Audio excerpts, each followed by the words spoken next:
Welcome to the show.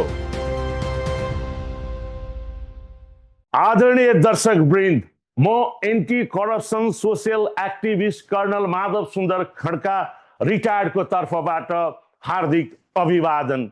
यस कार्यक्रम politics, geopolitics and global सेक्युरिटीमा मैले आज अतिथिको रूपमा सशस्त्र प्रहरी बलका पूर्व एआइजिबी डाक्टर ठाकुर मोहन श्रेष्ठज्यूलाई निम्ति आएको छु। डाक्टर ठाकुर मोहन श्रेष्ठ सर, स्वागत छ यहाँलाई। म अहिले भारतको गुरुग्राम, हरियाणा, दिल्ली, एनसीआरबाट तपाईसँग प्रत्यक्ष रूपमा बोल्दैछु। आराम हुनुहुन्छ सर? थ्याङ्क यू कर साहब, खुसी लाग्यो। नेपालको सर बाहिर छिमेकी राष्ट्रको भूमिमा हुनुहुन्छ, त्यहाँबाट पनि यहाँले चाहिँ नेपालको चाहिँ चासो राख्नु भएको छ। धेरै धेरै धन्यवाद। र तपाईँको यो कार्यक्रमले त भारत र नेपालको, भारतीय हाम्रो छिमेकी भारत नेपाल सरकार र भारतीय जनता र नेपाली जनताको बिचको यसले ब्रिजिङको काम पनि गर्नेछ। खुसी लागेको छ। एआइजी साहब, विशेष गरेर तपाईँको मैले सामाजिक सञ्जालहरू फलो गर्दै आइरहेको छु र तपाईँले विशेष गरेर जुन देशमा अहिले जुन तरिकाले शासन अवस्था चलिरहेको छ, युवा प्रधानमन्त्री हुनुहुन्छ, करिब 4 महिना उहाँले शासन सत्ता हातमा लिएको पनि अवस्था भइसकेको छ। यसै बिचमा करिब 2 हप्ता अगावैबाट सुरु भएको दुईटा चाहिँ समुदाय बीचको जुन झडप भएर 4 जना व्यक्तिहरूको तपाईको सुनसरी, सर्लाही जिल्लाहरूमा जुन हत्या भयो, कसको गोलीले, कसको आदेशबाट हत्या भयो त्यो त छानबिन हुँदैछ। यो दुईटा समुदायमा बीचमा भएको जुन तपाईको संघर्षलाई तपाईले कसरी मूल्याङ्कन गर्नुभएको छ एआइजी साहब? सर्वप्रथम त यो दुःखदायी घटना हो। यस्ता घटनाहरू अब 21औं शताब्दीको अवस्थामा नेपाल जस्तो स्वतन्त्र राष्ट्र, सबै जनजाति मिलेर बसेको, हिमाल पहाड तराई मिलेर बसेको, छिमेकीसँग मिलेर बसेको देशमा हुनु थिएन। त्यसमा पनि अझ हामी हिन्दू बाहुल्य भएको देशमा हामी चाहिँ आएर वसुधैव कुटुम्बकम भन्छौँ र हामी चाहिँ सर्वे भवन्तु निरामया भनेर सबैको घरमा चाहिँ सुख शान्ति होस् भन्ने हाम्रो आदर्शबाट हामी चाहिँ विकसित भएको र यो माटो, यो चाहिँ देवभूमि आएर छिमेकी राष्ट्रको सम्माननीय प्रधानमन्त्रीज्यू आएर पनि दामोदर मोदी हुनुभएको ठाउँ चाहिँ आएर मुक्तिनाथबाट गर्नुभएको हुनाले यो सन्दर्भमा चाहिँ यस्ता घटनाहरू घट्नु थिएन। तर अहिले के भन्दाखेरि यस्ता घटनाहरूमा गर्दाखेरि एउटै कारणले र एकैछिनको कारणले नभएर विगत केही दशकहरूबाट भएका अवस्थाको कारणले गर्दाखेरि, आर्थिक कारणले, सामाजिक कारणले, यो राजनीतिको अस्थिरताको कारणले, बेरोजगारका कारणले र जुन ग्लोबलमा चाहिँ आज नि यो अब अहिले मास मिडियाबाट चाहिँ ग्लोबल भिलेजको कन्सेप्ट आएको छ र मान्छेहरू विश्वको अर्को कुनामा हेर्छन्, आफ्नो गाउँलाई हेर्छन्, अरूलाई हेर्छन्, आफूलाई हेर्छन्। त्यसले गर्दाखेरि छिटोभन्दा छिटो रियाक्ट हुने, त्यसले गर्दाखेरि के भन्दाखेरि सिङ्गो समाजलाई मात्र होइन, सिङ्गो देशलाई, सिङ्गो चाहिँ ह्युमन सोसाइटीलाई र ग्लोबल पिसलाई थ्रेट दिने किसिमका घटना हुन्छन्। अर्को कुरा, त्यसमा पनि यस्तै यस्तै कमजोरी र अवस्थालाई हेरेर आफ्नो चाहिँ त्यहाँ इन्ट्रेस्ट ग्रुपहरूले त्यहाँ विभिन्न चाहिँ पावर स्टेकर हुन्छन्, तिनीहरूले चाहिँ युज गर्न खोज्छन्। त्यो युज गर्दाखेरि त्यो अनजान भएका युवा बच्चाहरू चाहिँ अनजान हुन्छन्, तर अर्कोले स्ट्राटेजिक युज गरेका हुन्छन्। त्यसले गर्दाखेरि मात्रै हाम्रो यस्तो राष्ट्रमा जुन घटना घट्यो त्यसले चाहिँ हामीलाई ठुलो एकदम पाठ सिकाएको छ। विगतमा नै पाठ सिकाएको थियो, अहिले पनि पाठ सिकाएको छ। यसलाई चाहिँ अब हामीले सामान्य घटनाको रूपमा मात्र होइन, हो केही त्यहाँ एडमिनिस्ट्रेटिभ ल्याप्सेसहरू भयो होला, टु बी रिफर्म हुनसक्छ, सुधार हुन्छ।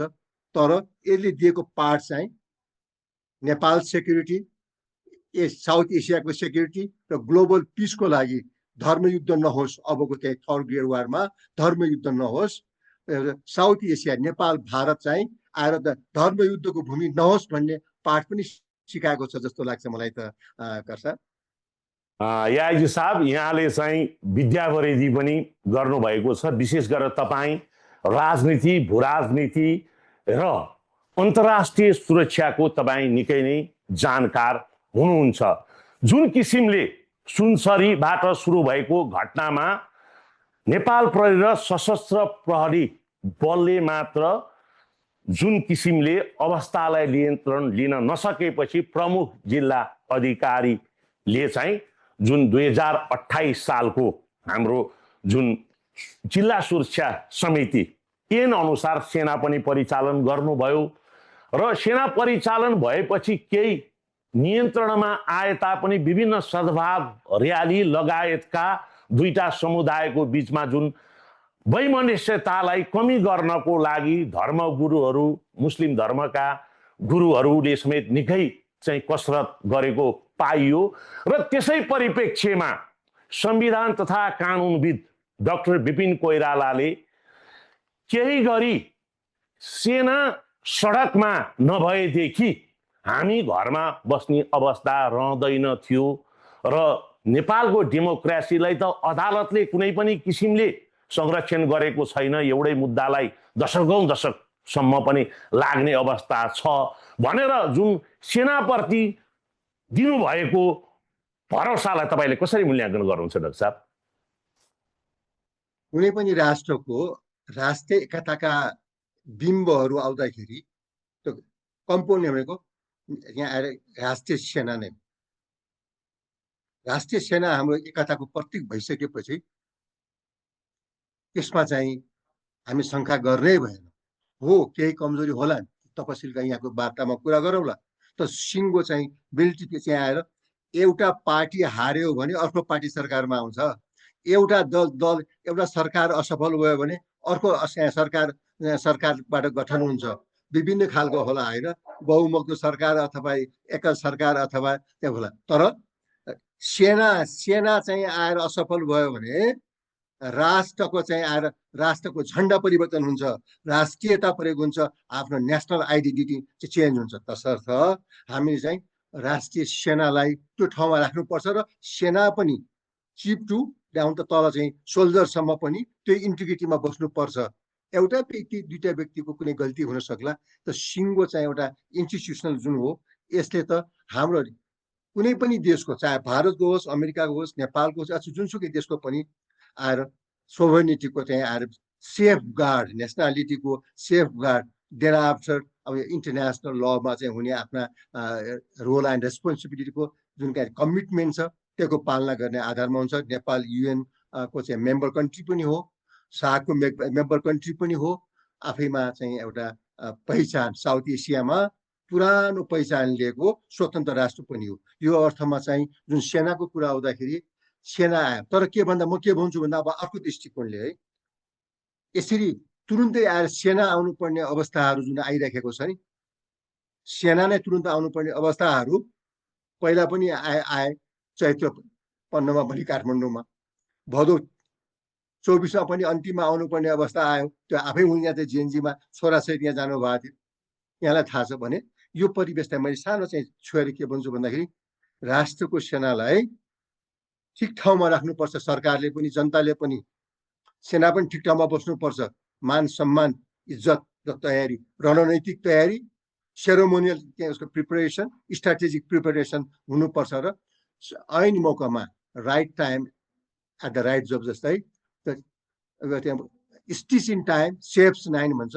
यस्तो यस्तो क्राइसिसहरू आउँदाखेरि सेना गएर पनि भएको छ भने अलिकति के भन्दा बिचबिचमा गृह प्रशासनमा पोलिटिसाइजेसन बढी भएको कारणले र प्रहरीको जब नेचर नै के भन्दाखेरि जब नेचर नै विभिन्न कुरामा चाहिँ फ्रन्टेज नै चाहिँ प्रहरी बस्नुपर्ने भएको हुनाले प्रहरीलाई आउने आरोप छ।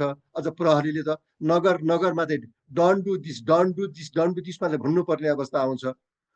सेना भनेको के हो भन्दाखेरि सेनालाई चाहिँ सीमा पारीको शत्रु चिन्ह सजिलो हुन्छ, तर प्रहरीलाई चाहिँ देशभित्रको चाहिँ विकृति विसङ्गतिमा लागेका व्यक्तिहरूलाई चिन्न त्यो गाह्रो हुन्छ। त्यो चाहिँ जब नेचरले गर्दाखेरि त्यो हो। तर कि सेना, प्रहरी, सशस्त्र प्रहरी, प्रशासन, जनता दलहरू, प्रशासन, पत्रकार सबैको आफ्नो भूमिका हुन्छ। यसमा चाहिँ सेना आयो, समाधान गर्यो, आउँछ ऊ आएर किन चाहिँ आएर चाहिँ भाद्र 2324मा किन बचाउन सकेन, धरोहरहरू जले खरानी भए किन सकेन भन्ने प्रश्न पनि उठेको छ। माओवादीको पालामा चाहिँ आएर प्रश्न उठेकै हो। यी कुराहरूलाई जियो पोलिटिक्स कुरा गर्नुभएको थियो। इन्टरनल इन्स्टेबिलिटी, रिजनल र ग्लोबल चाहिँ आज चाहिँ त्यो पोलिटिकल सेक्युरिटी ट्रेडका विभिन्न चाहिँ इन्भाइरोमेन्टले असर पारेको हुन्छ र सेना आएकोमा धेरै राम्रो भयो, समाधान भयो। त्यो अनुसन्धानको कुराहरू यहाँले भने जस्तै पक्कै पनि के कहाँ वाट वेयर वेन हाउ अनि वाइ भन्ने कुराहरू त अनुसन्धान राज्यले गरेर निकाल्ला र पनिसमेन्ट एन्ड रिवार्डको कुरा गर्ला। त यो चाहिँ आएर नेपालमा चाहिँ जो सुनसरीको विषयमा चाहिँ त्यहाँ मद्रासा भन्ने जुन कुरा आएछ त्यो मद्रासालाई फाइनान्स कसले गरिरहेछ, वाइ किन गरिराखेको छ, त्यो डेटाहरू चाहिँ नेपाल सरकारसँग अपडेट छ कि छैन। त्यहाँ के को नाम शिक्षाको नाममा स्वास्थ्यको नाममा एउटा गाउँमा 20 करोड 50 करोड 1 अरब रुपियाँ ठाउँ ठाउँमा आएको छ भने हो त्यो कुराहरू भनेको स्टडी पोइन्ट हुन्। राज्यले त्यसलाई चाहिँ आफ्नो राज्य संयन्त्रले स्टडी गरेर कहाँ ह्यामर हान्ने हो, कहाँ यसलाई चाहिँ कानुनले रोक्ने हो, त्यो चाहिँ नभएर पनि यस्तो कुराहरूमा चाहिँ अरू खेल्ने ठाउँ पाउँछ जस्तो लाग्छ मलाई। एआइजी साहब, जसरी सुनसरीको घटनाको 4 दिनसम्म गृह प्रशासन सुतेरै बसेको अवस्था देखियो र रासोपाको पार्टी सभापति रवि लामे छानेज्यूको जुन सबै पार्टीहरूलाई एकमत ल्याउनको लागि पनि उहाँले निकै मेहनत गर्नु भएको पनि देखियो। तर 4 दिनपछि जुन गृहमन्त्री सम्बन्धित जिल्लाहरूमै गएर पीडित परिवार हत्या गरिएका युवाहरूको चाहिँ परिवारहरूसँग केही सहमति पनि गरेको सुन्नमा आयो र तपाईले आफ्नो सामाजिक सञ्जालमा केही वर्ष अगाडि रोहिङ्गा शरणार्थीहरू सम्बन्धी समस्याको बारेमा तपाईहरूले एउटा गोष्ठी नै गरेर तपाईकै नेतृत्वमा सम्बन्धित सरकार, नेपाली सेना लगायतका सशस्त्र प्रहरी बल, नेपाल प्रहरीका पनि उच्च पदस्थ अधिकारीहरूलाई त्यो रिपोर्ट पनि बुझाउनु भएको थियो भनेर तपाईले जानकारी गराउनु भयो र साथसाथै 568 जना रोहिङ्गा शरणार्थीहरू नेपालमा प्रवेश गरेको भने नेपाल प्रहरीले रेकर्ड पनि निकालेको छ हिजो मात्रै। र जुन किसिमले सामाजिक अभियन्ता दुर्गा प्रसाईले चाहिँ यो BRAG बङ्गलादेशमा जुन खडा भएको संस्था अमेरिकन फन्डिङमा, त्यो संस्थामा चाहिँ सदस्यको रूपमा चाहिँ हाम्रो गृहमन्त्री पनि रहनु भएको र रोहिङ्गा शरणार्थीहरूलाई चाहिँ नेपाल घुसाउनको लागि नै यो सरकार बनेको हो भनेर आरोप पनि लगाउनु भएको हो। अब यसलाई कहाँसम्म तथ्यगत रूपमा सत्य मान्न सकिन्छ र विभिन्न सञ्चार माध्यममा गृहमन्त्री जुन जुन जिल्लामा निरीक्षणमा जानुभयो त्यही जिल्लामा यस्तो किसिमको चाहिँ दङ्गाहरू फैलिने गयो भनेर पनि भनिरहेका छन्। यसलाई चाहिँ तपाईँ कसरी मूल्याङ्कन गर्नुहुन्छ? मैले जनताको मत अधिकार पाएर समर्थन पाएर आएको, त्यसमा चाहिँ आएर नेपाल सरकारले गृहमन्त्री जस्तो एउटा गरिमामय संवेदनशील एउटा मन्त्रालय, अत्यन्तै जिम्मेवारी हुनुपर्ने मन्त्रालयले दिएको व्यक्तित्वको बारेमा त धेरै भन्नु नपर्ला। व्यक्तिगत रूपमा त मलाई उहाँको बानी चाहिँ बडा मनपर्छ, किनकि फ्र्याङ्क छ, युथ जेनेरेसन छ, एकदम आएर फ्री एन्ड फ्र्याङ्क भएर सडकमा जानुहुन्छ। तर त्यतिले मात्रै गृह मन्त्रालय र देशको चाहिँ गृह मन्त्रालयको सञ्चालन र देशको राष्ट्रिय राजनीतिमा सञ्चालन गर्ने र यस्ता आउने भइपरि आउने ठुला जियो पोलिटिक्ससँग आबद्ध भएका क्राइसिसहरूलाई 21औं शताब्दीमा त्यो मोडालिटीमा गएर त्यो चाहिँ आएर त्यो बेसिकमा चाहिँ अब गा जसरी जानुपर्ने त थिएन। त्यसमा पनि उहाँले चाहिँ जुन किसिमको उहाँ जहाँ गयो त्यहाँ घटना भयो भन्ने कुराहरू भन्दाखेरि कहिले कहिले के हुन्छ भन्दाखेरि एक्सनको रियाक्सन भन्ने छ नि, एउटा त्यहाँ साइन्समा पनि एक्सनको रियाक्सन होइन। हामीले एउटा बल फालेपछि रिबाउन्ड भएर आउँछ। त्यहाँ गृहमन्त्री कहाँ कहिले जाने, प्रधानमन्त्री कहिले जाने, त्यहाँ स्थानीय प्रशासन कहिले जाने। अहिले त नेपाल सरकारमा जे भयो पनि कागजमा चाहिँ आएर केन्द्रीय सरकार स्थानीय सरकार छ नि, त्यो विभिन्न किसिमले एउटा मैले भन्ने गरेको छु र पुरानो विद्वानहरूले पनि भनेको छु, यहाँले गर्दाखेरि सम्झेँ मैले। Don't keep a dog bark yourself के, कुकुर गेटमा राख्ने, मालिकले भाउ गाउँ गरेर भुग्ने होइन। र अर्को कुरा, गृहमन्त्री कुनै पनि व्यक्ति, कुनै पनि एउटा चाहिँ नेपाली व्यक्ति नेपालको संविधान र कानुन अनुसार मन्त्री प्रधानमन्त्री बन्न सक्छ, तर प्रधानमन्त्री गृहमन्त्री अथवा नेता गएर सिपाही बन्न सक्दैन। त्यसैले सिपाहीको काम, त्यहाँको सेनापतिको काम, आइजिपीको काम अथवा सेक्युरिटी डिफेन्सको काम भिन्दै हुन्छ, गृहमन्त्रीको काम भिन्दै हुन्छ। त्यसैले चाहिँ जिम्मेवारी दिइसकेपछि मातहतमा विश्वास पनि गर्नुपर्छ। एउटा एन्टिबायोटिकको डोज मेडिकल साइन्सले पनि एन्टिबायोटिकको डोज खुवाउनेखेरि पहिला यो खुवाउने ट्रायल गर्दै गर्दै गए लात्त पो जान्छ। त्यसैले एकैचोटि आत्तिएर फेम कमाउन चाहिँ गएको हो भने त्यो पछि उहाँको त्यहाँ कमजोरी हो। अर्कोमा अभिभावक भएर ओहो चाहिँ जनतामा समस्या आयो म आफै जान्छु भनेर उहाँले युथको स्पिड युवाको स्पिड लिएर जानुभएको भए भिन्नै कुरा हो। यो कुरा त उहाँले यहाँलाई सोध्नु होला। तर मैले अब्जर्भ गरेको कुरामा चाहिँ यसमा चाहिँ उहाँले प्रयास गर्नुभयो। अर्को कुरा यहाँले भन्नुभएको थियो, सोध्नु भएको थियो, त्यो चाहिँ सम्झौता भन्छ। सम्झौताको बारेमा पनि नेपालकै आधिकारिक प्रवक्ता को छ, गृह मन्त्रालयको प्रवक्ता अथवा गृहमन्त्रीजीले सोध्नुभयो भने अथेन्टिक आउला। मेरो बुझाइमा चाहिँ अब जहाँ पाए गएर जथाभावी आएर चाहिँ कमिटमेन्ट गर्ने चाहिँ त्यो सस्तो कमिटमेन्ट कसैले पनि गर्नुहुन्न, नेपाल सरकारले पनि गर्नुहुन्न। उहाँ नै गृहमन्त्री भइसकेपछि नेपाल सरकारको परिभाषामा यो परिभाषामा प्रधानमन्त्री तहको चाहिँ मन्त्री परिषद, यो त मन्त्री स्तरको प्रधानमन्त्री स्तरको क्याबिनेट स्तरको भिन्दै हुन्छ, मन्त्रालय स्तरको भिन्दै हुन्छ, सचिव स्तरको चाहिँ नेपाल सरकार भिन्दै हुन्छ भन्ने त्यो परिभाषामा उहाँ पनि सरकारको चाहिँ एउटा पब्लिक फिगरमा आइसकेको र जिम्मेवार व्यक्तित्व भावनाले कहाँ कसरी गर्यो मैले पनि समाचारकै माध्यमबाट पढेँ। त्यसको कहीँ विवाद पनि भएको छ, यो को हो भनेर, को हो त्यो हिन्दू सेना भने को, अर्को भने कसलाई गर्यो, आफ्नै कार्यकर्ताले ल्याएर गर्यो। आफ्नै कार्यकर्ताको चाहिँ जुन छ त्यहाँ आएर पार्टीको कार्यकर्तासँग चाहिँ वार्ता गर्यो भन्ने आरोप पनि आएको छ। यही कुराहरू चाहिँ विज्ञहरूले जान्ने कुरा, नेपाल सरकारले पनि यसलाई क्लियर गरेर जानुपर्छ। यस्ता कुराहरू समाज चाहिँ मास मिडियामा शङ्कामा राखिदिनु हुन। हाम्रो लेभललाई शङ्का छ भने अरू चाहिँ देश विदेशमा रहेका अनि चाहिँ आएर अझै गाउँघरका हाम्रा चाहिँ नेपाली नागरिकहरूलाई कति शङ्का भइरहेको होला, कति त्रास भइरहेको होला। त्यसैले राज्यले यस्ता शङ्काको कुराहरूलाई निवारण गरिदिनुपर्छ। त्यो सम्झौता के थियो, अब नेपाल सरकारले बालेन सरकारले दिनुपर्छ। त्यो सम्झौताको हैसियत के हो, नेपाल सरकारले ग्यारेन्टी लिने हो कि पार्टीले लिने हो कि व्यक्तिगत रूपमा गरे हो अथवा मन्त्रालयले गरेको, त्यो स्ट्याटस के हो, it to be clear. AIG साहब, गृहमन्त्री अमित शाहको पनि जुन राजनीतिक सङ्घर्ष, बलिदानी र निरन्तरता र त्यसै गरी भौतिक तथा निर्माण यातायात मन्त्री नितिन गडकरीको पनि राजनीतिक सङ्घर्ष, इतिहास र बलिदानी।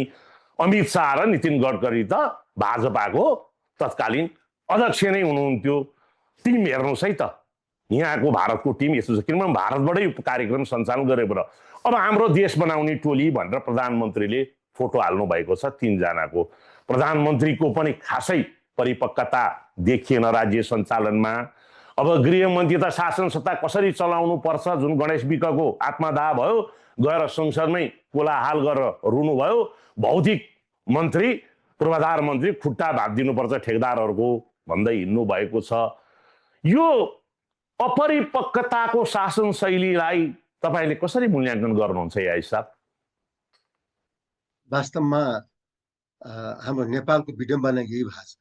2007 साल पछिको राजनीतिक परिवर्तनपछि यति बेलाको त्रिकोणात्मक एउटा आधार थियो। म यो टच गर्नु जस्तो लाग्यो यहाँको चाहिँ मेरो चाहिँ दिमागमा त्यो आयो। यहाँको प्रश्नलाई सायद डाइरेक्ट जवाब दिनु भन्दाखेरि त्यति बेला राजा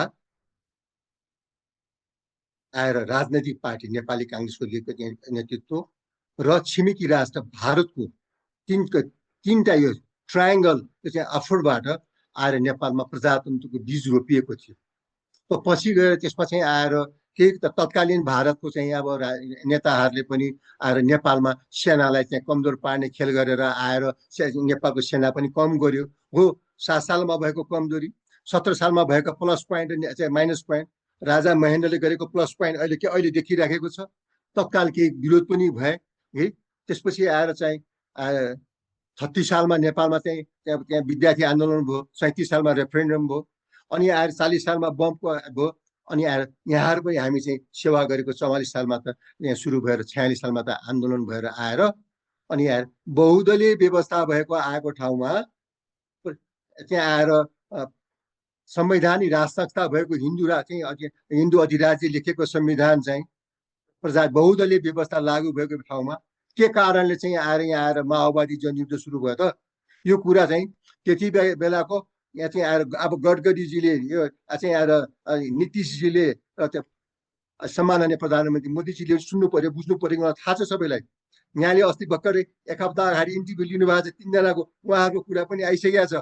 अलिक हाम्रो वार्तामा यहाँले सोध्नु होला कि मैले के भन्न खोजेँ भन्दाखेरि यो चाहिँ सन्दर्भ दिएर बहुदलीय व्यवस्था सुरु भएको नेपालमा के कति कारणले चाहिँ त्यो संविधान, विश्वको असल संविधान भनेको फाल्नुपर्ने कारण के आयो? जसले आएर नेपालमा चाहिँ सशस्त्र द्वन्द्व ल्याएर त्यति बेला चाहिँ टाउकाको मूल्य थियो, त्यति बेलाको टाउकाको मूल्य तोक्ने नेताहरू थिए। यहाँहरू हामी चाहिँ त्यही टाउको खोज्न गएका थियौँ जङ्गलमा। पछि गएर आएर नेगोसिएसन भयो, 12 बुँदे भयो। त्यो 12 बुँदे पनि भारतले पनि पार्टी त्यति बेलाको इन्दिरा काङ्ग्रेसले गरेको चाहिँ क्रियाकलापहरू विगतमा 46 सालमा गरेको क्रियाकलाप, 52 सालबाट चाहिँ 62 सालसम्म गरेका क्रियाकलापहरू र पछि चाहिँ आएर परिवर्तन भएपछि भाजपा पनि आएर चाहिँ जब आयो तब चाहिँ हामीले पनि आशा गरेका थियौँ। मोदीजीको नेपालमा चाहिँ आउनु भएपछि ठुलो आशा गरेका थियौँ, तर पुरानो रोग भारतमा नै रहेछ। त्यही कमजोरीले गर्दाखेरि हाम्रो नेपालमा चाहिँ राजनीतिक अस्तित्वमा आयो कारणमा के हो, जुन जनरल बक्सीले भन्नुहुन्छ। त्यस्तै गरी चाहिँ आएर अर्को यहाँले लिनुभएको थियो नेपाल भारत सम्बन्धीको चाहिँ एक्सपर्ट हाम्रो डाक्टर बाबुरामको गुरुसँग यहाँले इन्टरभ्यू लिनुभएको थियो। यी कुराहरू चाहिँ गर्दाखेरि उहाँले सबै कुरा बताइसके। हिजो नेपालीलाई लडाइयो, एउटा सियो नबन्ने देशमा आएर चाहिँ आधुनिक बन्दुकहरू आएर अन्तिममा चाहिँ त्यो दबाब आएर 12 बुँदे भयो। त्यो 12 बुँदे गल्ती थियो भन्ने कुरा अबको चाहिँ भारत सरकारले बुझिदिनुपर्छ। हिजोको गल्तीबाट पाठ सिकेर वाट नेक्स्ट, अब अगाडि कसरी जाने भनेर गयो भने भारत र नेपालको हित, छिमेकी चाइनाको हित, विश्वको ग्लोबल पिसमा जान्छ भन्ने लाग्छ। र यो चाहिँ आएर यसरी किसिमका गल्ती भएर आएको हुनाले, कमजोरी भएर आएको हुनाले, यसलाई टाइमली रिफर्म नगरेको हुनाले आएको हो। त्यो जियो पोलिटिक्सको छ नि दुईटा पार्ट। अब नेपाललाई समस्या भनेको इन्टरनल इन्स्टेबिलिटी, विभिन्न शङ्का उपशङ्का, अर्कोतर्फ चाहिँ साउथ एसिया नै आएर विश्वको चाहिँ जियो पोलिटिक्सको इपिसेन्टर अहिले साउथ एसियामा आएको छ। साउथ एसियामा पनि नेपालको जियो लोकेसन चाहिँ भेरी प्राइम छ, भेरी स्ट्राटेजिक छ। त्यसैले हामीलाई जहाँ समस्या हुन्छ त्यहाँ हामीलाई समाधान र हामी चाहिँ सम्भावना नै बढी हुन्छ है।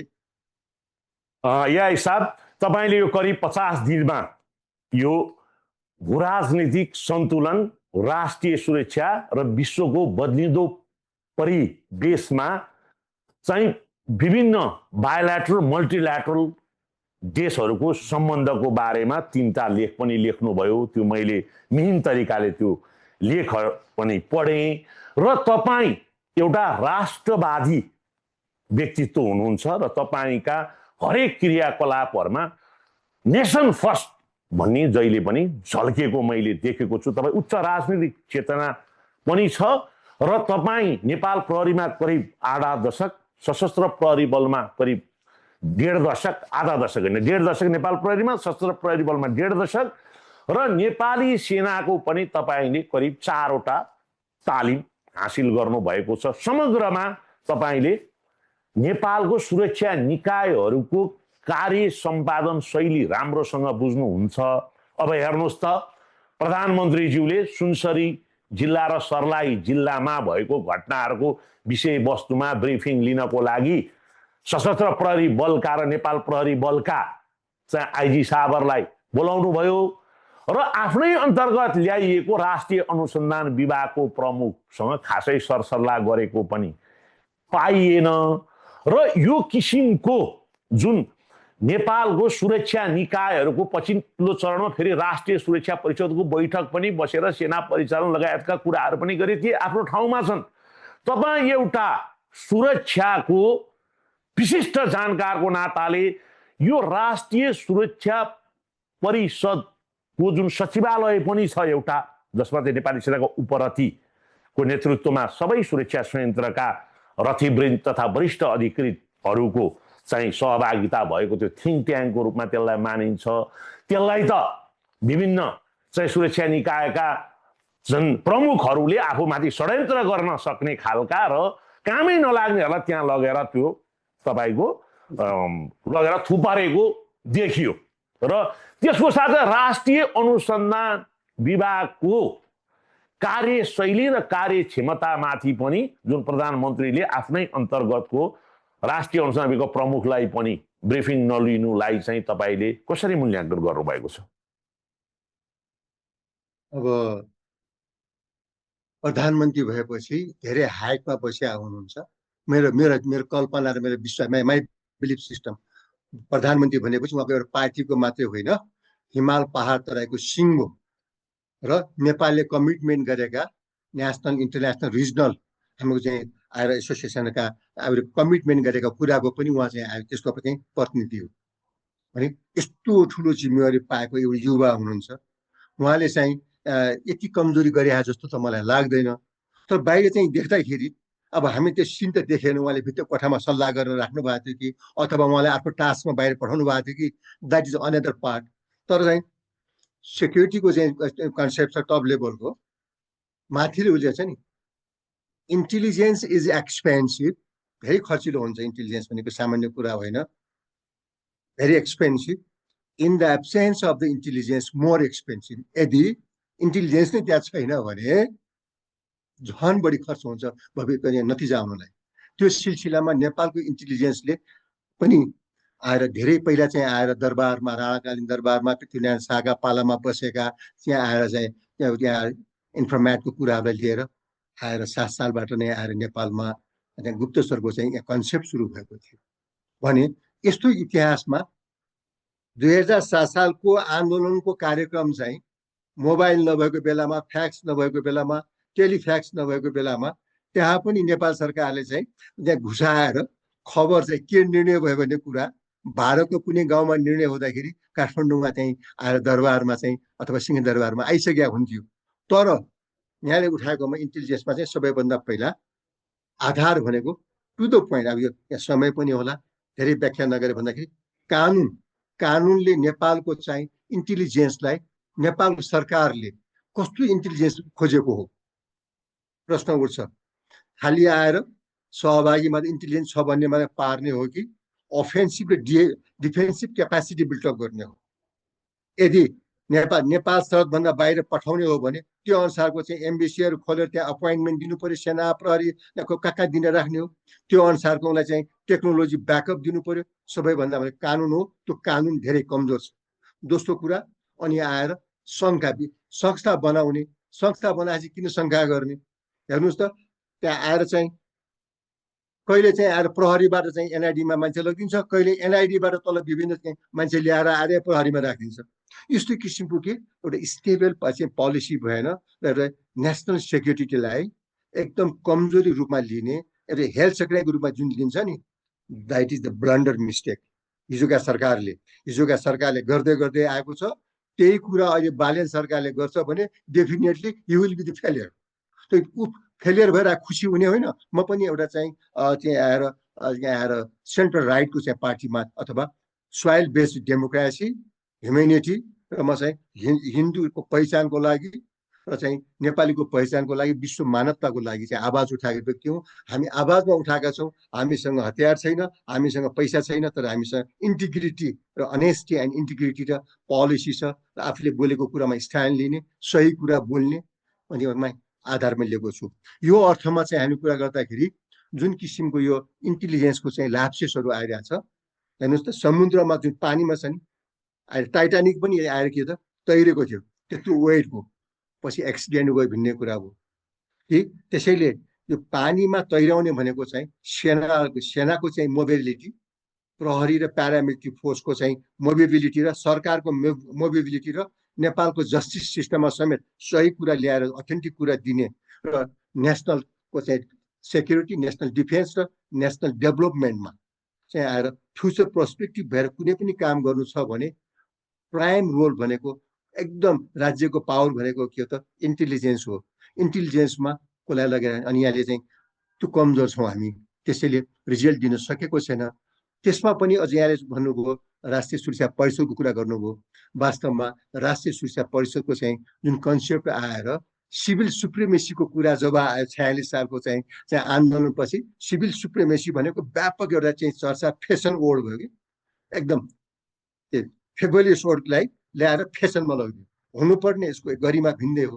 सिभिल सुप्रिमेसी भनेको प्रजातन्त्रमा यसको चाहिँ गरिमा भिन्दै छ, तर एउटा फेसनको रूपमा सबले युज गरिदिएर अनि प्रधान सेनापतिले के गर्यो त मुख्य सचिव भन्दा तलै ल्याएर राखिदिएको छ। यो के खालि on the name of the civil सुप्रिमेसी। यस्तो कुरा हुँदा हुँदै पनि अहिले चाहिँ त्यहाँ चाहिँ लगेर केही मान्छे राखी बसे हामीलाई अनुभव छ, तर त्यो मान्छे खालि एउटा अफिस मात्रै राखेर भएन, त्यसलाई कानुनी रूपमा राखिएन। यतिसम्म कि अहिले पनि यहाँले हेर्नुहोस्, यदि म चाहिँ अहिलेको मेरो इन्फर्मेसनमा यदि म चाहिँ अपडेट म चाहिँ गलत छैन भने संविधानले तोकिदिएको र नेपालको चाहिँ राष्ट्रिय सुरक्षा परिषदमा बस्ने जुन मन्त्रालयका मन्त्रीहरू छन् त्यही मन्त्रीको सचिव अथवा त्यहाँको प्रतिनिधि पनि त्यहाँ राखिनु पर्ने हो नि। डिफेन्सको छ, आज चाहिँ मिनिस्टर अफ होम एफेयर्सको छ, तर चाहिँ त्यहाँ गएर परराष्ट्रको विकास प्रशासनको स्थानीय प्रशासनको मन्त्री त्यहाँ आएर माथि बस्ने, जहाँ चाहिँ कि सेनामा चाहिँ प्रधान सेनापति त्यहाँ हुनुहुन्छ, तर प्रहरी महानिरीक्षक सशस्त्र प्रहरी महानिरीक्षकलाई त्यहाँ चाहिँ आम मन्त्री मात्र गरिन्छ, उहाँ कुनै पनि स्थान छैन भने अनि त्यसैको रूपको सहयोग गर्ने रूप के हो त? अनि एउटा एकाडेमिक रूपमा रहेको चाहिँ जुन सुरक्षा परिषद हो त्यो चाहिँ एउटा त्यसले सचिवालयको जुन काम गर्नुपर्ने हो त्यो त खालि एउटा सो देखाउने छ नि, हात्तीको त्यो के दाँत देखाए जस्तो त्यो चाहिँ देखाउने मात्र हो। यसलाई राख्नु पर्यो। जस्तो यहाँ छिमेकी राष्ट्र भारतमा आउनु छ, त्यहाँको कस्तो किसिमको वेल म्यानेज छ, त्यहाँको चाहिँ जुन त्यहाँको त्यहाँ जुन चाहिँ त्यो मोडालिटी छ त्यो मोडालिटीलाई राम्रो हाम्रो नेपालको कन्टेक्स्टमा सानो रूपमा बनायो भने दुईटा कुरा यहाँ चाहिँ म दिन्छु। रिसर्च मोडालिटीमा देशको चाहिँ नेसनल डिफेन्स सेक्युरिटीको चाहिँ स्टडी गर्ने रिसर्च सेन्टरको रूपमा त्यसलाई डेभलप गर्न सकिन्छ, ताकि यसलाई एडभाइजरी टु द प्राइम मिनिस्टरमा जानलाई। त्यो पनि भएन, कहाँ तयार हुन्छ के हुन्छ के छैन अत्तो पत्तो छैन, सलाम खाए बस्यो, नमस्कार खाए बस्यो, यस्तै भइरहेको जस्तो लाग्छ। त्यसैले रिसर्च मोडालिटीमा जानुपर्छ। मैले योभन्दा पहिला यहाँसँग 6 महिना अगाडि लिएको इन्टरभ्यूमा नि मैले भनेको थिएँ, एसएसआरआरको कुरा गरेको थिएँ। Do you remember that? अहिलेसम्म नेपालमा 46 सालपछि 52 सालबाट 10 वर्ष चाहिँ टाउको मूल्य तोक्ने मान्छे पनि त्यही भएर टाउको तोकेका पनि मिलेर आए, जनताका छोराहरू मारे, विधवा भए, आज यिनीहरू आफै मिलिरहेका फेरि मिलिरहेका छन्। अस्तिको चाहिँ जेएनजीको आन्दोलनपछि आएको चाहिँ चुनावपछि आएको सरकारको विरुद्ध पनि त्यही टाउकाहरू मिलिरहेका छन्। कसलाई विश्वास गर्ने? हेर्नुहोस् त, यो चाहिँ आएर मेसी पोलिटिक्स भएको ठाउँमा इन्टिग्रिटीको चाहिँ सवाल आउँछ, राष्ट्रवादलाई र राष्ट्रहितका कुराहरूमा प्रश्न उठ्छ। यस्तो इन्टेलिजेन्सलाई कुन मोडालिटीमा लाने? पहिला कानुन बनाउनु पर्यो, अफेन्सिभ क्यापासिटी डिफेन्सिभ क्यापासिटीमा लानु पर्यो र त्यो अनुसारको तयारी भएर अनुसन्धानलाई बनाउने। अनि एकातिर मिलिट्रीको चाहिँ एउटा सचिवालय चाहिँ एउटा चाहिँ काउन्सिल छ, त्यसलाई चाहिँ रिसर्चको रूपमा डेभलप नेसनल रिसर्च सेन्टरको रोल पनि दिएर राख्यो भने राम्रो हुन्छ। जुन कुराहरू भइराखेको छैन, विद्वान जर्नलहरू विद्वान सेक्युरिटी एक्सपर्टहरू छन्, विभिन्न किसिम आएर मास मिडियामा देखिराखेको छु, डिफेन्स एक्सपर्ट सेक्युरिटी एक्सपर्टको नाम हुन्छ, उहाँहरूले पनि कुरा राख्नु होला। मैले पनि यहाँसँग आफ्नो विचार राख्ने मौका पाएँ।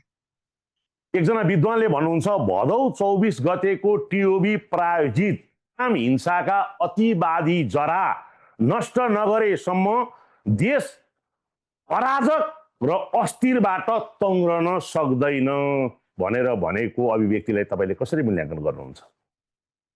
त्यो अभिव्यक्तिले अझ त्यो विशाल कुरालाई समेट्न आयो। के हो त यो जेएनजी भनेको? के हो?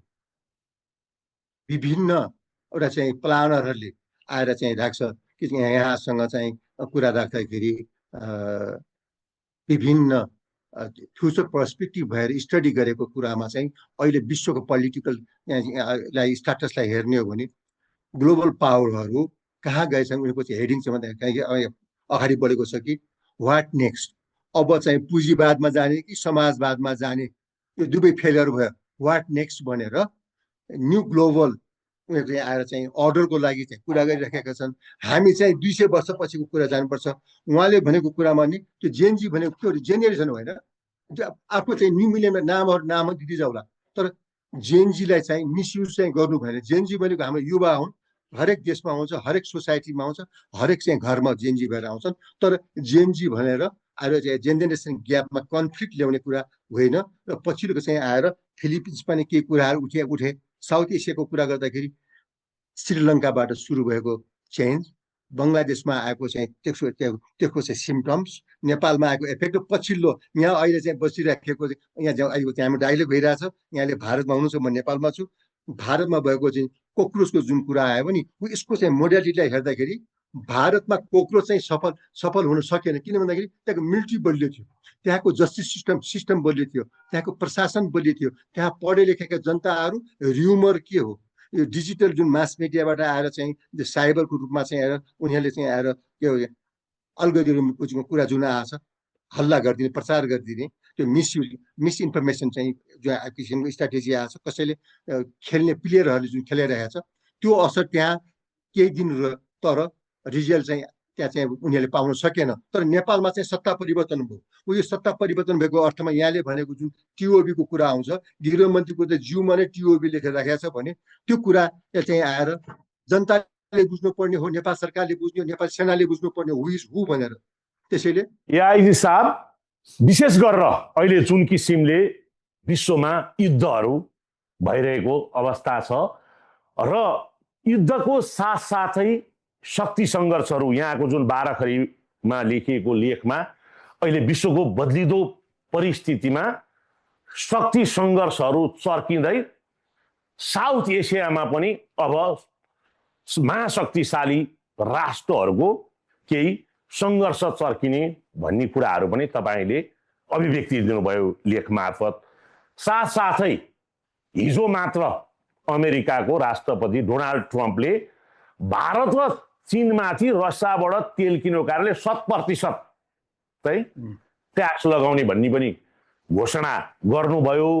अर्कोतिर हेर्नुहोस् त न्युक्लियर शक्ति भएको मुलुक पाकिस्तान, इरान र टर्कीको पनि डिफेन्सको सम्झौता भएर उहाँहरूमाथि कसैले आक्रमण र तिनटै शक्ति देश मिलेर चाहिँ प्रत्याक्रमण गर्ने भन्ने पनि सूचना आएको अवस्था छ। अब यतातिर जुन एमसिसी त एउटा अब विकास सम्बन्धी विद्युतको ट्रान्समिसन लाइनको कारणले चाहिँ व्याख्यात्मक टिप्पणी सहितको संसदबाट पास गरेको अवस्था थियो। अब चाँडै नै यो सरकारले एसपिपी पनि पास गर्छ भन्ने हल्ला चलाइरहेको अवस्था र साथसाथै दलाई लामाको नयाँ अवतार पनि काठमाडौँमा जन्मिने र अब नेपाल भूराजनैतिक चपेटामा पर्न सक्ने छ भनेर विभिन्न विद्वानले जस्तै तपाईँले पनि विभिन्न समयमा आकलन गर्नुभएको अवस्था छ। र यसबाट हामी जस्ता अल्प विकसित मुलुकहरू कसरी जोगिने र विशेष गरेर अरनिको र भिरकुटीदेखिको हाम्रो चीनसँग भएको सम्बन्ध र भारतमा त हाम्रो सांस्कृतिक पारस्परिक पारिवारिक रोटीबेटी र जुन किसिमको आर्थिक सम्बन्ध छ र यो दुई छिमेकी राष्ट्रलाई नै हामीले हाम्रो आर्थिक समृद्धिको लागि र आफ्नो राष्ट्रिय सार्वभौमता, स्वाधीनता र भौगोलिक अखण्डता जोगाएर कस्तो किसिमको सम्बन्ध विकास गर्नको लागि तपाईँले यो सरकारलाई सुझाव दिन चाहनुहुन्छ? यही साहब,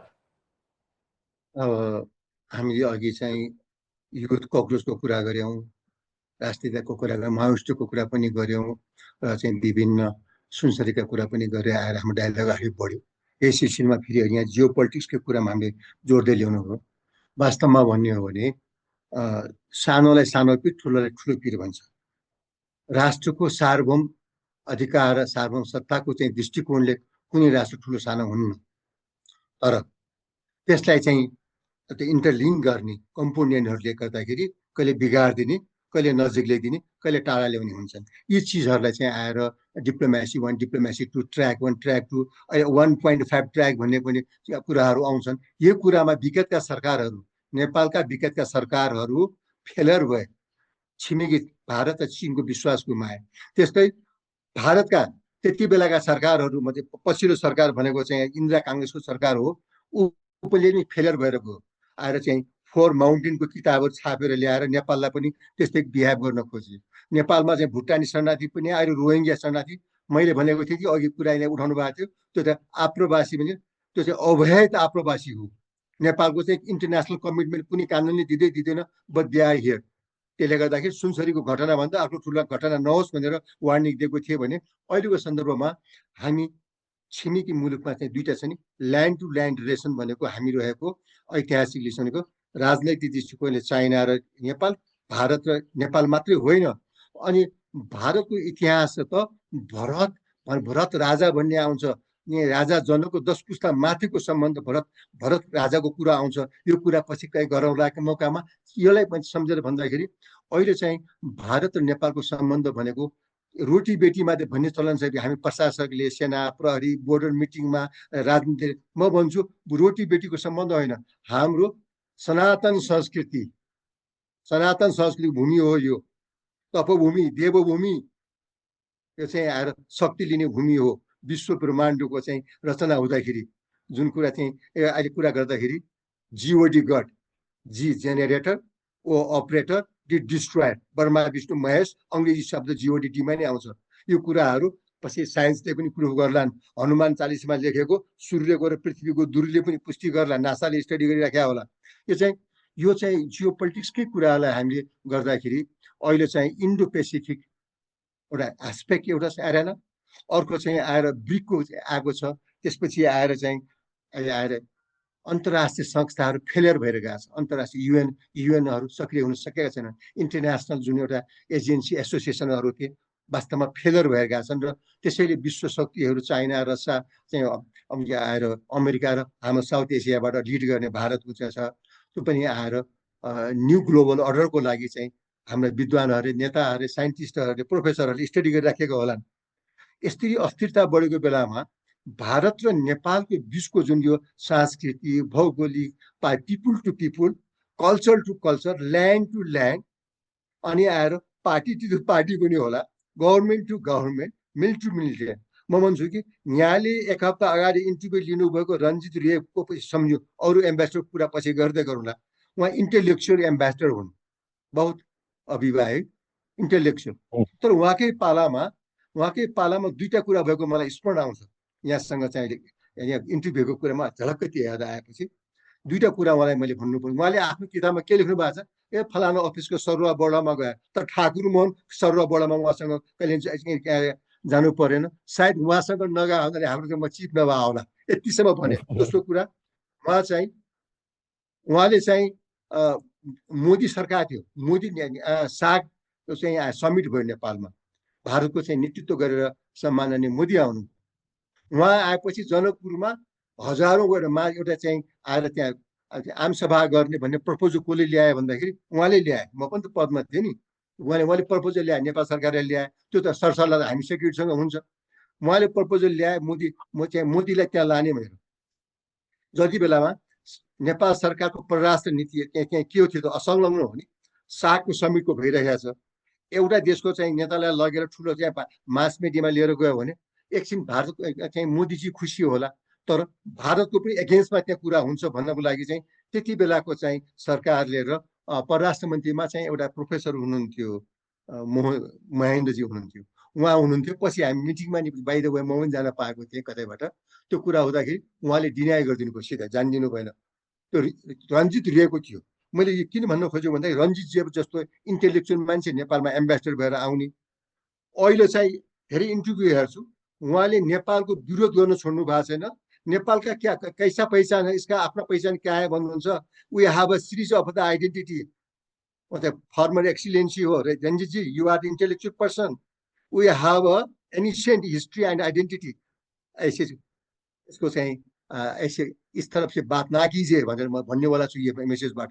नेपालको आफ्नो आइडेन्टिटी छ। उहाँले त्यो जवाफ दिँदाखेरि उहाँको इन्टेलेक्चुअल डिप्लोमेटिक उहाँको हाइट घटेको छ। उहाँले चाहिँ फेरि त्यति मात्र होइन, आएर उहाँको पालामा नाकाबन्दी भयो होइन नेपालमा, उहाँ चाहिँ आएर इन्दिरा कङ्ग्रेसको पालामा आउने। मोदी सरकार आएपछि उहाँ थियो, उहाँले मोदी सरकार र नेपाल सरकारको सम्बन्ध सुधार्नलाई रञ्जित रे जस्तो चाहिँ एम्बेसडरको भूमिका ठुलो राम्रो हुन्थ्यो। तर उहाँले सही सल्लाह नदिएर होला नि सो कल्ड नाकाबन्दी भयो। त्योको असर त भारत नेपालको रिलेसनमा आएर अहिले नेपाली जनतामा र युथहरूमा एन्टी इन्डियन चाहिँ आएर चाहिँ एटिट्युड किन डेभलप भयो भनेर मैले त्यो कुरा उहाँ भएको मिटिङमा नि कुरा उठाएको थिएँ। रिटायर भएपछि त्यो देहरादुनमा त्यहाँ अर्गनाइज गरेको मिटिङमा म पनि आएको थिएँ। आर्मीको चिफ गौरव शमशेर हुनुहुन्थ्यो, प्रहरीको चिफ पछि अहिले मन्त्री हुनुभयो ध्रुवराज प्रधान पनि हुनुहुन्थ्यो, राको चिफ देवीराम शर्मा पनि हुनुहुन्थ्यो।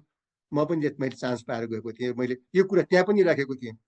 आज रञ्जित रे जस्तो त्यहाँ कुटनीतिले त्यहाँ डिप्लोमेटले चाहिँ इन्टेलेक्चुअल डिप्लोमेटले मोदीलाई पनि सहयोग नगर्ने भारतमा बसेर, अनि नेपालको चाहिँ हिन्दू राष्ट्र नेपालको विरुद्धमा नि बोलिरहने, राजाको विरुद्धमा नि बोलिरहने, अनि नेपालीको विरुद्धमा परिचय छैन भने बोलिदिने, यस्तो बोल्दाखेरि यहाँ भारतमा बसेर चाहिँ यो चाहिँ पत्रकारिता गर्दै हुनुहुन्छ। अब यस्ता कुराहरूलाई सत्य कुरा बाहिर ल्याएर खराब कुराहरू मास मिडियामा नजाओस् भन्ने भन्छु। पहिलो अनुरोध यही हो भारत नेपालको चाहिँ सम्बन्ध सुधारको लागि। दोस्रो प्लिज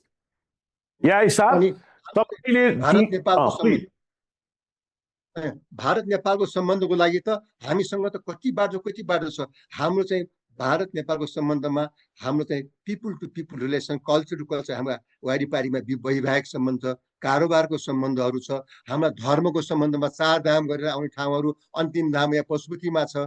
यसरी हामी चाहिँ ओम टु टर्मको रिलेसन छ।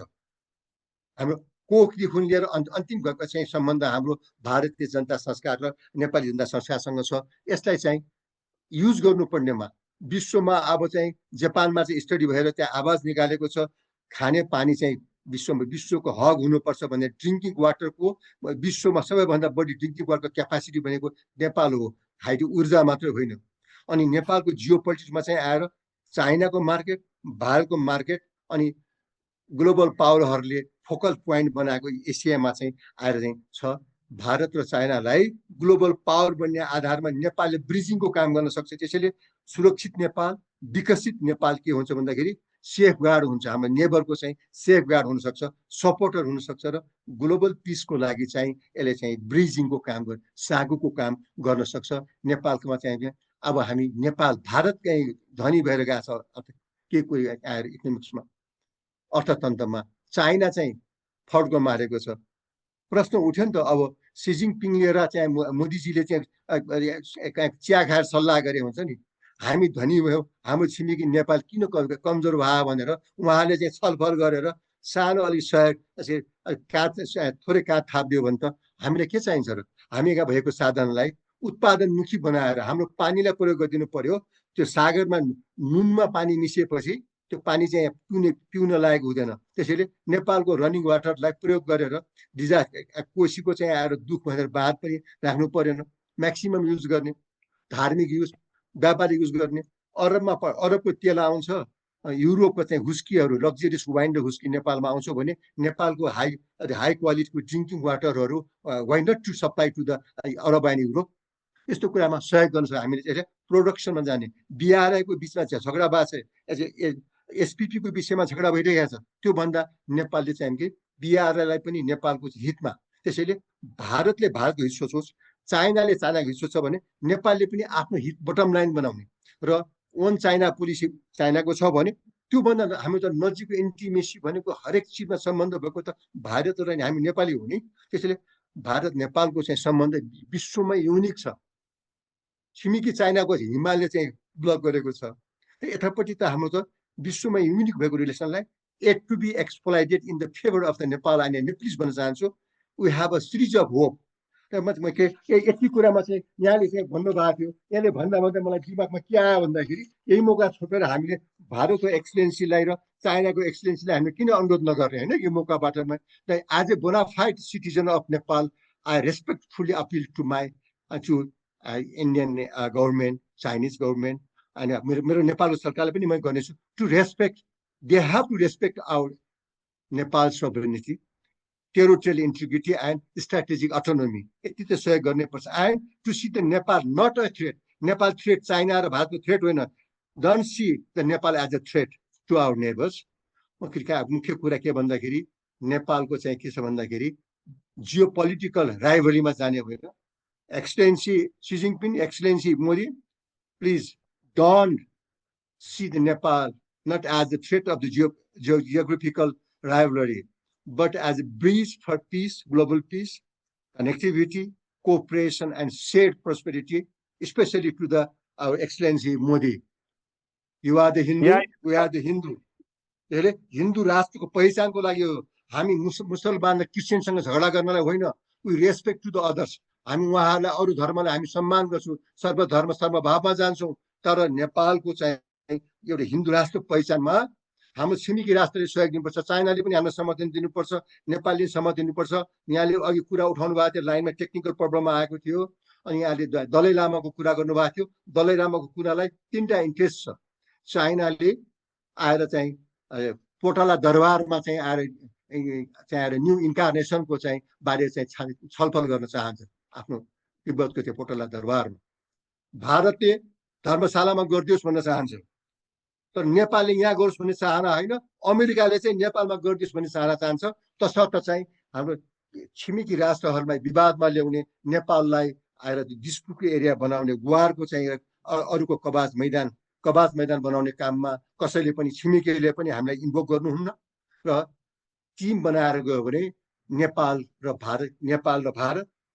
र चाइनाको बिचमा नेपालले चाहिँ ब्रिजिङको काम गरेर ग्लोबल पावर हुने चाइना र इन्डियाको सपनालाई सहयोग गर्न सक्छ। र अमेरिकाको पनि हाम्रो ठुलो देन छ। यति भन्ने मौका दिनुहोस्, अमेरिकाको देन हामीलाई के छ कि युनाइटेड नेसनमा मेम्बर कन्ट्री बन्नको लागि अमेरिकाले हामीलाई चाहिँ सहयोग गरेर हामी संयुक्त राष्ट्रसङ्घको चाहिँ बनेको हुन्। त्यसैले ग्लोबल पावरले पनि सबैले पनि विश्व शान्तिमा जानुपर्छ, न्यू अर्डरमा जानुपर्ने बेला भएको हुनाले नेपाल जस्तो जुन एउटा जियो पोलिटिकल एरियामा र हामी तटस्थ भएर बस्ने ठाउँमा चाहिँ हामी हिन्दू राष्ट्रको पहिचान गर्ने सोइल बेस्ड डेमोक्रेसी हामी मान्छौँ र हामी विश्वको शान्तिको लागि अग्रसर बन्न सक्छौँ। त्यति मौका दियो भने नेपालको चाहिँ हित हुन्छ। नेपालको हित, नेपालको शान्ति, नेपालको चाहिँ स्टेबिलिटी भनेको ग्लोबल पिस, ग्लोबल ह्युमेनिटी र त्यहाँ छिमेक चाइना र भारतको सेफगार्ड पनि हो अरे।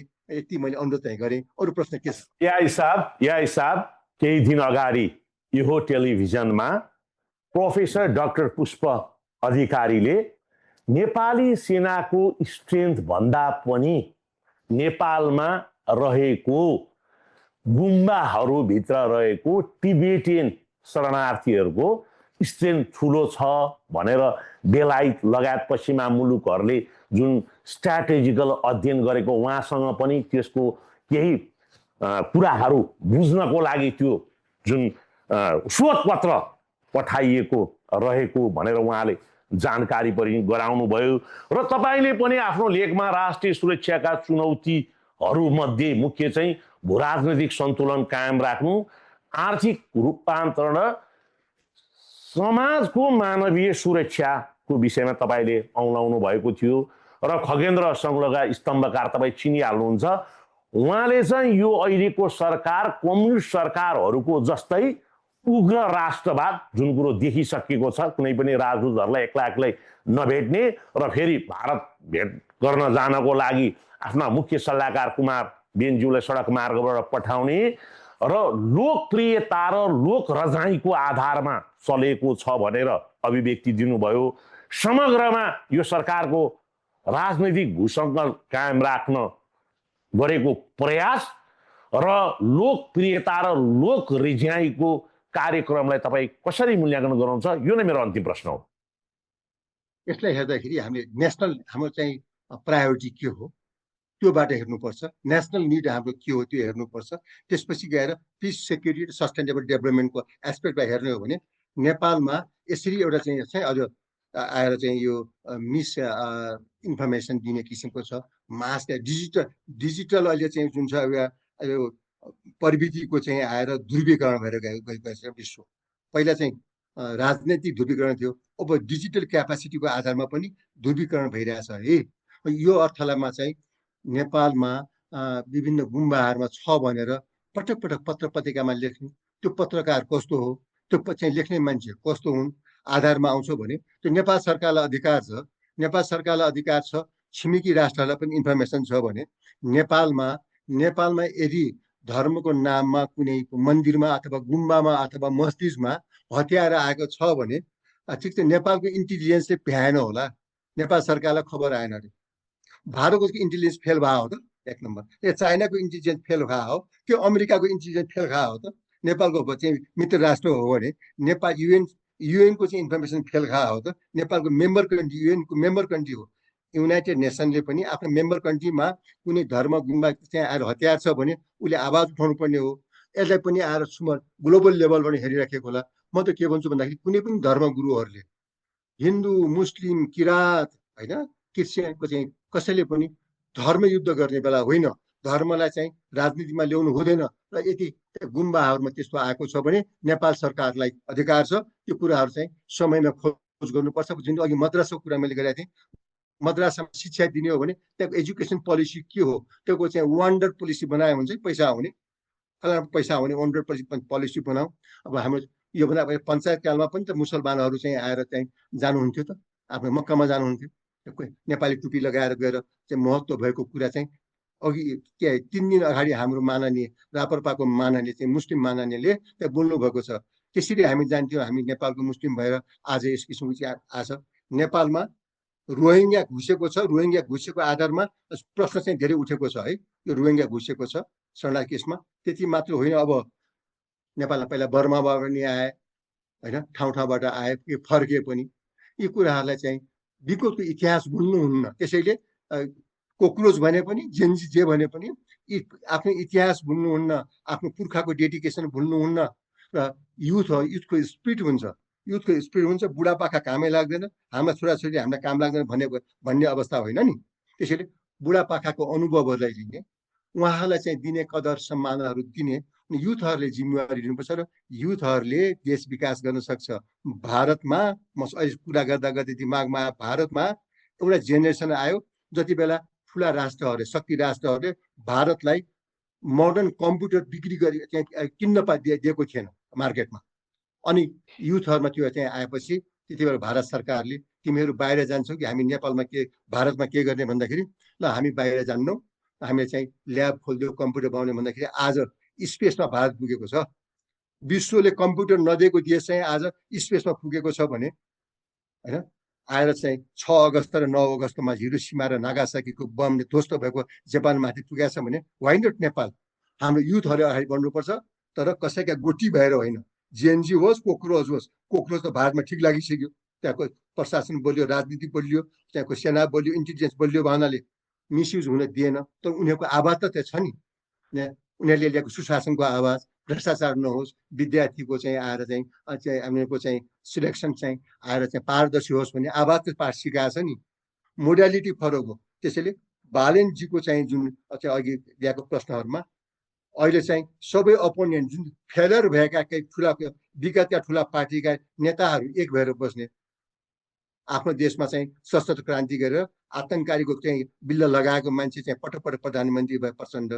आज मिल्नुपर्छ भनेर चाहिँ सबै मिल्ने, त्यही देउबा टाउकाको मूल्य तोक्ने चाहिँ मिल्ने। अनि बालेनलाई एक्लै गरिरहेछ। म यो अहिलेको सरकारलाई बालेनलाई एक्लो गर्नुहुन्न, काम गर्ने मौका दिनुपर्छ।